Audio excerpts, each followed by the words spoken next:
Right now is a part of the season where dudes start separating themselves. Some teams are still locked in, some are checked out, and that's where dudes start to get exposed. Over 1 million high school football players in the country, less than 7% play at the next level, and less about 2% even play at the level after that. If you want to be in that less than 2%, you got to move different right now. I'm Danny Lockhart, played 5 years of D1 ball at schools like USC, Ole Miss, and Texas A&M. But before all that, I was just a kid from a smaller school just trying to get noticed. I wasn't the biggest or the fastest or the strongest.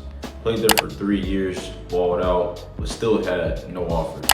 So my family and I decided to, transfer to a bigger platform or play on a bigger stage and played at St. John Bosco, the #1 program in the country at the time. I wasn't the tallest or the fastest or the strongest, but I learned to outwork everybody. We won a championship, and by the end of that season, I was still one of the only seniors starting on the defense that had no offers. And before signing day, late signing day, I received my first full ride from New Mexico, but eventually I turned it down and chose to bet on myself. And I walked on at USC. I'd seen other walk-ons do it before, and I figured, shit, if they can do it, why can't I? And that same belief carried me through every single transfer, every single coaching change, and every reset throughout the process. And through it all, I learned this. You can't fake how you move when it's just literally you in the work. And by the end of this video, you'll see what exactly separates players. Not just talent, but how you actually move when nobody's watching. Discipline, it isn't about being perfect. And you're probably thinking, here we go, another guy talking about discipline. Nah, bro, it's much simpler than that.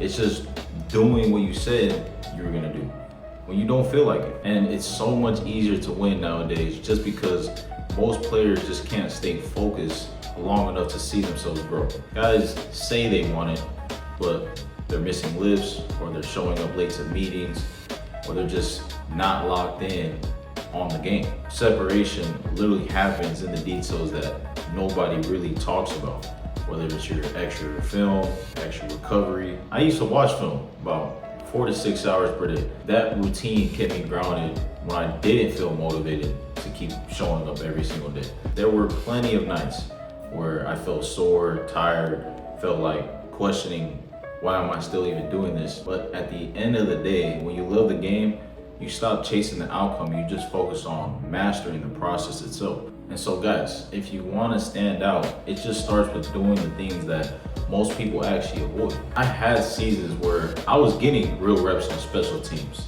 And if you know college ball, that's one of the fastest ways to actually earn trust and get on the field. But then after that season, everything flipped again. New coaches, new system, new changes, everything. So I decided to make a move and bet on myself again. My brother was on his way up and his path was changing too. And we were able to make a move that aligned with both of our futures from there. And that's how I ended up at Texas A&M.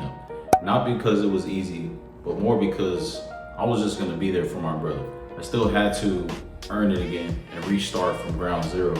Every rep, every meeting, every window was an opportunity for not only for me to get better, but also provide that game for my brother that was on his way up as well.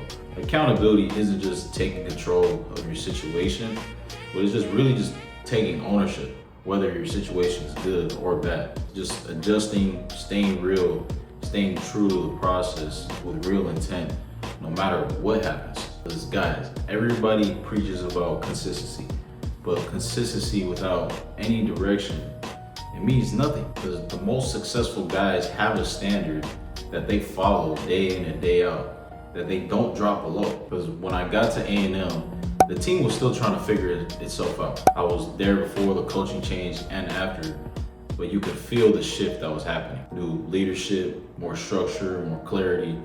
But there was a system where guys started holding each other accountable, film sessions became tighter, and the walkthroughs damn near felt like game days. That's what real culture looks like when there is a sense of purpose, or there is a real standard that's actually set in stone. Because at the end of the day, whether you see it or not, the energy around you is either gonna help elevate you or it's gonna lower you down.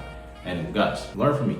If you find yourself on a team where you see it going the wrong way, don't be that guy that just lets everybody coast. Do something about it. When my playing days ended, I didn't make it to the league, but I gave everything that I had. You know, every single transfer, you know, going through 5 to 10 different playbooks, 4 different head coaches, 3, 4 different DCs. And I mean, bro, just a kid from Cali going all the way to Mississippi and then Texas. I pretty much seen it all. But all those details, all those experiences helped shape me into something that was bigger than football. Because the game taught me how to control what I can control, how to continue showing up day in and day out when nobody's forcing me to. And especially on the days when things don't seem to be going your way at all. There's a lot of people say they have a strong why, but they don't actually live like it. Because your why, it only shows up when it matters in your daily habits. And it's really as simple as that. Just do what you say you're gonna do, because that's who you are right now. Because guys, stop stressing yourself out.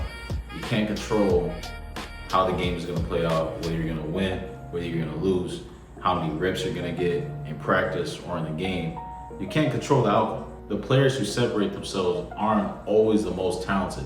It's really just the guys who find ways to capitalize when everybody else starts slowing down. They're the ones who hold the standard when everybody else doesn't feel like showing up, or most people don't show up at all.